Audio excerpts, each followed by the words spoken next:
Bem, já comecei a responder essa pergunta em alguns programas há algum tempo já. Vários programas, estamos no 19º passo, ou seja, 19 programas respondendo a esta pergunta. O que fazer para compreender o livro de Apocalipse? E você pode conferir na íntegra os programas anteriores através do Spotify ou do YouTube. Procure por programa A Profecia do Apocalipse.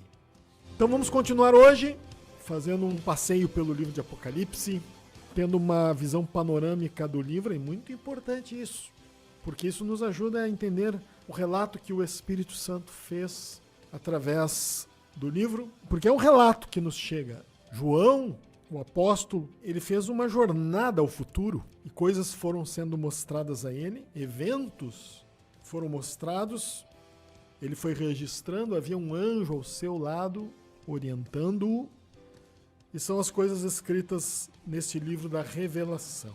A palavra Apocalipse significa revelação no idioma grego, e os tradutores para o nosso idioma não traduziram a palavra. É a primeira palavra encontrada no livro, quando João escreveu. A primeira coisa que ele escreveu foi revelação de Jesus Cristo, ou seja, Apocalipse de Jesus Cristo. No caso, né, revelação. Nós recebemos, através do que está escrito, uma revelação dada por Deus para que conheçamos as coisas que devem acontecer em breve. Hoje vamos entrar no capítulo 10 do livro. Nós temos aqui uma visão onde um anjo é visto por João. A Bíblia diz que Eu vou ler aqui o texto, diz assim: vi outro anjo forte descendo do céu, envolto em uma nuvem com o arco-íris por cima da sua cabeça. O rosto era como o sol e as pernas como colunas de fogo. E tinha na mão um livrinho aberto. Pôs o pé direito sobre o mar e o esquerdo sobre a terra. Esse anjo aqui não é Jesus. Jesus não é chamado de anjo no livro de Apocalipse. Jesus se tornou homem e, apesar de que os homens são chamados de anjos, como foi no primeiro capítulo, ao se referir aos pastores das igrejas, Jesus disse para João escrever aos pastores, aos anjos das igrejas da Ásia. Jesus é chamado no livro de Cordeiro. Então, não podemos imaginar que este anjo aqui é Jesus, ainda que com características que lembram o próprio Jesus. Esse anjo tem o rosto era como o sol, as pernas como colunas de fogo. Então, tinha na mão direita um livrinho aberto, pôs o pé direito sobre o mar e o esquerdo sobre a terra, e bradou em grande voz, como ruge um leão. E quando bradou, desferiram os 7 trovões suas próprias vozes. Bem, esses 7 trovões aqui com suas vozes, o que é, né? Outro dia, o irmão querido, que já está lendo o livro de Apocalipse, o Josias de Viamão, ele deve estar nos ouvindo agora aqui. O Josias é um ouvinte do nosso programa, e o Josias me perguntou: pai, esses 7 trovões, né? O que é isso aqui, afinal de contas? É normal, né? Nós queremos saber o que são 7 trovões. Será que tem seres no céu chamados trovões? Será que é isso? Não. Na verdade, esses 7 trovões aqui falam da voz do Senhor mesmo, o Senhor falando, né? Porque o número 7, ele representa a plenitude de Deus. No caso, aqui aplicado a essa voz que João ouve. Então, a voz é uma voz plena. Tem coisas que nós não conseguimos entender e não vamos mesmo, não adianta tentarmos compreender, viu, queridos? Até, inclusive, uma das regras para entendermos o livro de Apocalipse é humildemente sabermos que tem coisas que nós não vamos saber, ponto final.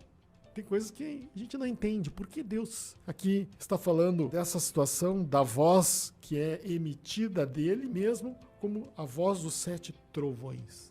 A voz do Senhor é majestosa, é como voz de trovão. O número 7 aponta para a plenitude de Deus. De qualquer coisa, quando fala 7 olhos, a plenitude do Senhor de enxergar todas as coisas. Ele tem olhos por toda a terra. E assim vai indo. Quando é 7, o número 7 está falando disso. Então esta voz que bradou em grande voz, a voz dos 7 trovões. Então esses 7 trovões falaram. E quando João foi escrever, ou seja, a voz de Deus, aquilo que foi falado naquele momento, quando João foi escrever, o anjo disse, olha, não, isso não. O que você ouviu agora não é para registrar. Interessante. Isso nos mostra que nem tudo o que João ouviu ali, ele registrou. Tem coisas que era para ele ver, mas ouviu e não registrou. É o que nós estamos vendo aqui. E aquele anjo, então, jurou por aquele que vive pelos séculos dos séculos, o mesmo que criou os céus e a terra, o mar e tudo quanto neles existe. Já não haverá demora, mas nos dias da voz do sétimo anjo, quando ele estiver para tocar a trombeta, cumprir-se-á então o mistério de Deus, segundo ele anunciou aos seus servos, os profetas. Do que esse anjo está falando? Ele está falando que o mistério de Deus vai se cumprir nos dias da voz do sétimo anjo. Qual é o sétimo anjo? É aquele que toca a sétima trombeta. E quando ele estiver para tocar a sua trombeta, se cumprirá o mistério de Deus. O que é o mistério de Deus? É a união de Jesus, de Cristo e a sua igreja. É a união de Deus com os homens. Este é o mistério de Deus que vai se cumprir. Quando ele se cumpre? Quando sai a voz do Senhor. Que voz é esta? A ordem de Jesus para que os mortos ressuscitem e os vivos sejam transformados e o arrebatamento aconteça. Então primeiro sai a voz do Senhor, primeiro sai a ordem do Senhor, depois as coisas vão acontecer. Então a ordem do Senhor é o que vai dar início ao arrebatamento. Viu, meus amados? A voz do Senhor, a ordem. Quando Jesus ressuscitou Lázaro, foi dada uma ordem, uma palavra de ordem. Jesus disse, sai da sepultura, Lázaro. Essa ordem, para nós, se constitui de uma amostra do que vai acontecer na ressurreição dos mortos. Jesus vai dar a ordem. Em outro momento, Jesus disse, chegará o dia em que os mortos ouvirão a voz do Filho do Homem e viverão. Então, o arrebatamento ele vai acontecer após a ordem do Senhor. E o momento em que o Senhor der a ordem, tudo já é considerado como cumprido. Será que quando Jesus deu aquela ordem para que Lázaro ressuscitasse, uma vez que Jesus deu a ordem, meus queridos, seria simplesmente impossível que Lázaro não ressuscitasse. Porque nós estamos falando do Deus Todo-Poderoso. Quando ele deu uma ordem para que Lázaro ressuscitasse, era só uma questão de segundos para que esta ordem fosse cumprida. Quando Deus dá uma ordem, nada neste mundo impede desta ordem acontecer. Quando ele dá a sua palavra e ordena, sua palavra é tão poderosa, é tão majestosa, é tão forte, que nós já podemos considerar como algo cumprido no momento que ele fala. Nenhuma das profecias vai deixar de se cumprir. Nenhuma. Tudo aquilo que Deus disse vai acontecer, vai acontecer. Por isso que o anjo aqui diz no capítulo 10, jurando por aquele que vive pelos séculos dos séculos. Olha bem, jurando por Deus, hein? O mesmo que criou os céus e a terra, o mar e tudo que neles existe.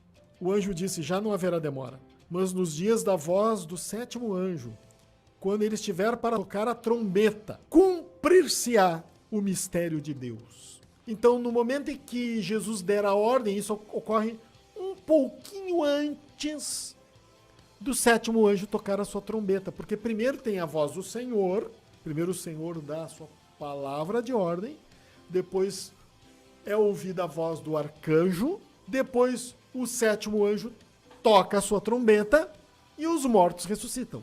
Por isso que aqui no texto de Apocalipse diz assim, ó, quando o anjo estiver para tocar a trombeta. Ou seja, um momento ligeiramente anterior, porque primeiro ressuscitam os mortos, depois que o Senhor dá a ordem, depois o arrebatamento acontece. Sabe qual é o nosso problema? É que nós colocamos a atenção no arrebatamento. Nós ficamos olhando só para o arrebatamento. E a Bíblia não enfatiza o arrebatamento. Ela até fala deste evento, mas a Bíblia enfatiza a união de Deus com os homens que se constitui no cumprimento do mistério de Deus.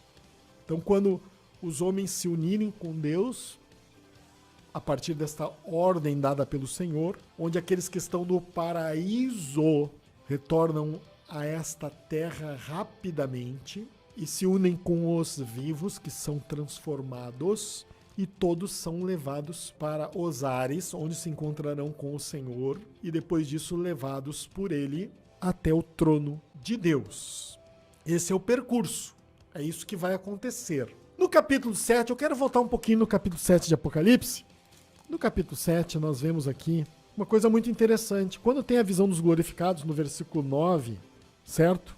Nós vemos no versículo 14, o ancião que fala com João, faz uma pergunta a João. Quem são esses? De onde eles vêm? E aí ele diz assim, um dos anciãos tomou a palavra, esses que se vestem de vestiduras brancas, quem são e de onde vieram? Aí João responde-lhe, meu senhor, tu sabes.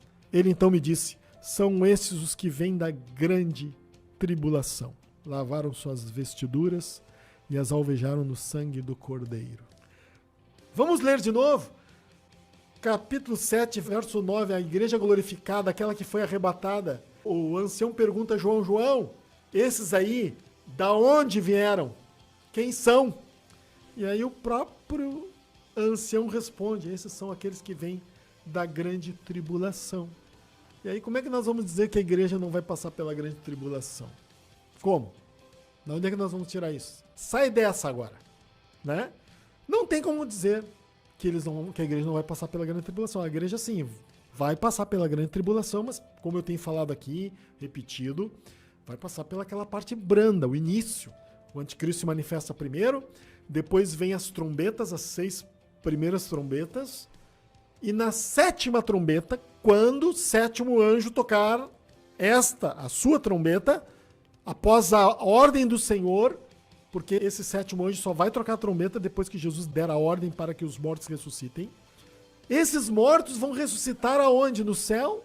Não, eles vão ressuscitar e vão passar aqui pela terra. Por isso que todos aqui são incluídos e é dito deles que passam pela grande tribulação, porque por segundos eles vão passar por aqui.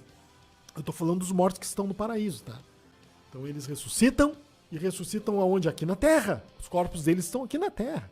A alma deles está lá no céu, debaixo do altar de ouro que se encontra diante do trono, local onde está o paraíso. Mas o corpo deles está aqui na terra. Então eles vão ressuscitar exatamente nos 3 anos e meio a partir da manifestação do anticristo aqui na terra. Eu sempre tenho dito que a palavra de Deus ela se encaixa perfeitamente uns textos nos outros. E quando nós começamos a entender os textos bíblicos, a gente começa a dizer assim, bah, mas tá aí, puxa vida, e agora, meu? Tá certinho, exatamente como está escrito na palavra de Deus. Isso que eu estou falando para vocês agora, meus queridos, eu tive que buscar muito a Deus para entender. Por que se nessa visão do capítulo 7 de Apocalipse nós encontramos a visão da igreja que foi arrebatada e junto com esta igreja estão os mortos que ressuscitaram, todos estão ali diante do trono de Deus e deles é dito que passaram pela grande tribulação. Será que aqueles que ressuscitaram também passaram pela grande tribulação? Sim. Aí o Espírito Santo me respondeu, sim, passaram. Foi segundos, porque eles ressuscitam aqui na terra, bem no meio da grande tribulação. Então todos eles vieram da grande tribulação. Voltando então ao capítulo 10, esse capítulo 10, verso 7, é esse texto aqui, mas nos dias da voz do 7º anjo, quando ele estiver para tocar a trombeta, cumprir-se-á então o mistério de Deus, segundo ele anunciou aos seus servos os profetas. É um texto-chave. Então o capítulo 10 é chave em relação ao momento em que acontece o arrebatamento. O capítulo 10 e 11 tratam do momento do arrebatamento. Tratam do que ocorre exatamente na metade dos 7 anos. Daniel, no capítulo 9, verso 27, que nos fala da manifestação do anticristo, daquele homem que vai fazer o pacto com muitas nações por uma semana.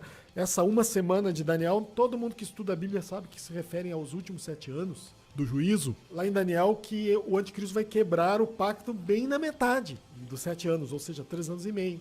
Bem na metade ele vai quebrar o pacto. E o livro de Apocalipse também, então, trata da metade dos 7 anos. O capítulo 10 e 11 tratam da metade dos 7 anos. O que vai acontecer na metade deste período? Quando nós começamos a entender isso, o livro começa a ficar mais claro para nós. A coisa fica mais clara. Ah, tá. Então, as 6 primeiras trombetas são tocadas na primeira metade. O anticristo se manifesta na metade dos 7 anos, ou seja, quando termina 3 anos e meio. O capítulo 10 e 11 de Apocalipse nos falam de eventos relacionados ao arrebatamento. Principalmente o capítulo 10 trata disto. O capítulo 11, ordens para medir o santuário de Deus. Por que nós medimos alguma coisa? Quando você vai lá medir um terreno, o que isso significa? Se tem alguém que tem um terreno ao lado da sua casa, aquele terreno lá está vazio, e de repente você passa e encontra aquele proprietário medindo o terreno, o que você pensa?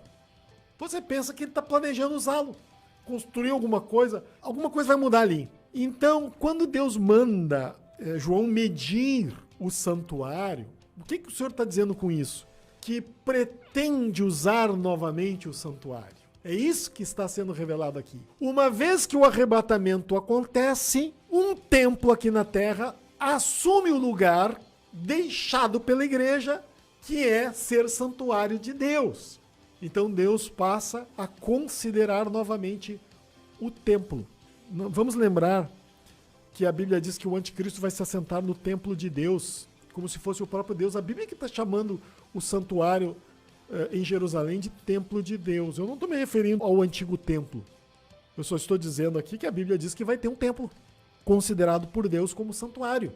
Mas é preciso que a igreja seja removida para que isso se cumpra. Bem, nós vamos ter que continuar amanhã, não é? Amanhã a gente continua falando então do capítulo 11 de Apocalipse. Vamos orar então, Felipe. Lembrando, antes de orar, que você pode comprar o livro 24 Extraordinários Eventos e dar de presente para alguém que não conhece a palavra de Deus, ou você mesmo ler e acompanhar esses eventos que são descritos no livro de Apocalipse. Entre no nosso site apocalipse.net.br e descubra aonde comprar este livro, como adquiri-lo. Vamos orar!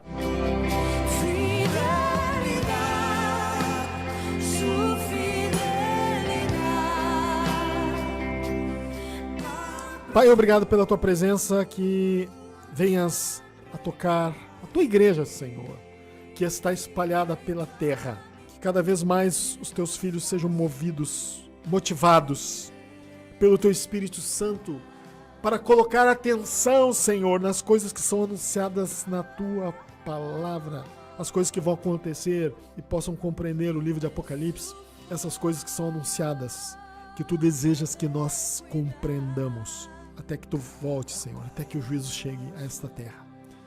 Que caminhamos em temor e tremor todos os dias. Obrigado, Senhor, em nome de Jesus. Amém.